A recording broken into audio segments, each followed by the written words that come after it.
Facebook এবার মনের আশা পূরণ করেছে। মেসেঞ্জারে এখন আপনি যে কাউরে ছবি পাঠাবেন, অপর পাশের লোকজন সেই ছবিটা শুধুমাত্র একবারই দেখতে পারবে, এরপরে আর সারা জীবনেও দেখতে পারবে না। এমনকি সেই স্ক্রিনশট নিতে পারবে না, অন্য কাউরে পাঠাতেও পারবে না। আপনি এই অপশনটা পেয়েছেন কিনা এখনই চেক দিয়ে কমেন্ট বক্সে জানান।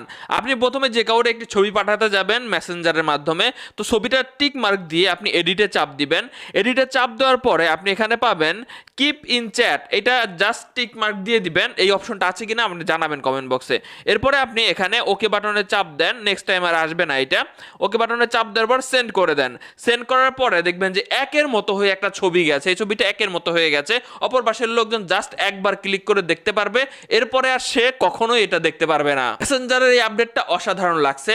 আপনি সবাইকে পাঠাইতে গেলে যে অপশন আসবে ব্যাপারটা কিন্তু এমন নয়। যেহেতু এখন কাজ চলতেছে, আপনি ট্রাই করতে পারেন বিভিন্ন বন্ধু বান্ধবের আইডিতে গিয়ে, মেসেঞ্জারেতে গিয়ে, যে কার ছবি কাকে ছবি পাঠাইতে গেলে অপশনটা আসতেছে।